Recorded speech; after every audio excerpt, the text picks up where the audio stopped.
Action aid Karnataka project ఆధ్వర్యంలో నిర్వహించినటువంటి Somajiguda press club లో ఈ రోజు అయితే ప్రెస్ మీట్ అయితే నిర్వహించారు. ఈ యొక్క ప్రెస్ మీట్ లో అడ్వకేట్ లీగల్ సెల్ కి సంబంధించినటువంటి అడ్వకేట్ సుభాషిణి గారు ముఖ్య అధ్యక్షత వహించారు. ఇదే కార్యక్రమానికి హైదరాబాద్ జిల్లా కోఆర్డినేటర్ అయినటువంటి ఉట్ల రమేష్ గారు ఉన్నారు. వారిని అడిగి తెలుసుకునే ప్రయత్నం చేద్దాం. రమేష్ గారు నమస్తే.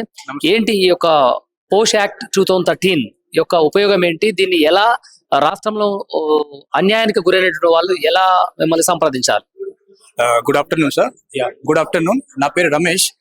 ఈ రోజు యాక్చువల్లీ ఏంటనేసి అంటే యాక్షన్ ఎయిడ్ కర్ణాటక ప్రాజెక్ట్స్ మరియు WCD women and child welfare department మరియు ప్రెస్ క్లబ్ ఇంకా మనకి హ్యూమన్ రిసోర్స్ డెవలప్మెంట్ ఈ యొక్క ఆర్గనైజేషన్ కలిసి ఈ రోజు ఏంటనేసి అంటే మన యొక్క ప్రెస్ క్లబ్ సోమాజిగూడలో మనము మొత్తం జర్నలిస్టులతో కలిసి ఒక ప్రోగ్రామ్ మనం నిర్వర్తించాము. ముఖ్యంగా ఇదేంటి అనేసి అంటే పాస్ యాక్ట్ 2013 ఇది పని ప్రదేశాల్లో మహిళలకి ఏ విధంగా అయితే పని ప్రదేశాల్లో వాళ్ళకి లైంగిక వేధింపులు జరుగుతున్నాయి. దీనికోసము మా యొక్క action aid Karnataka projects 100 days national wide campaign మేము ఇది నిర్వర్తించాము. ఇందులో యాక్చువల్లీ ఏంటంటే ముఖ్యంగా ఫస్ట్ లెవెల్లో మేము అవేర్నెస్ మీద పనిచేస్తున్నాము. ఇది మనకి డొమెస్టిక్ వర్కర్స్ అనండి, స్ట్రీట్ వెండర్స్ అనండి, వీళ్ళందరికీ మేము ఏంటనేసి అంటే సెల్ఫ్ హెల్ప్ గ్రూప్స్.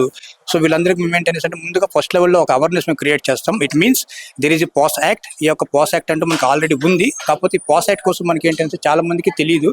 ఎవరికైనా సరే పని ప్రదేశాల్లో ఏదైనా లైంగిక వేధింపులు జరిగాయని అంటే వాళ్ళు ఎక్కడికి వెళ్ళాలి, ఎలా వానికి అప్రోచ్ అవ్వాలి. సో వీటిని మేము ఏంటంటే అంటే వాళ్ళకి కంప్లీట్ గా ఒక అవేర్నెస్ మేము క్రియేట్ చేస్తున్నాం. ఇది మనకి ఫస్ట్ లెవెల్లో. సెకండ్ లెవెల్లో మేము ఏంటంటే ఒక TOTని మేము చేస్తున్నాము. That is what training of trainers. దీనికోసం ముఖ్యంగా ఏంటంటే అంటే మనకి జర్నలిస్టులు అనండి లేదా డిఫరెంట్ మనకి గవర్నమెంట్ ఆర్గనైజేషన్స్ కూడా అక్కడ ఉన్నటువంటి స్టాఫ్ కి మెయింటెనెన్స్ అంటే వాళ్ళకి TOT మేము నిర్వర్తిస్తాము. అంటే ముఖ్యంగా ఏదైనా ఒక కేసు అయిందని అంటే దానికి ఎలా హ్యాండిల్ చేయాలి, ఎవరిని రిపోర్ట్ చేయాలి, ఓకే, ఇంకా ఎన్ని రోజుల్లో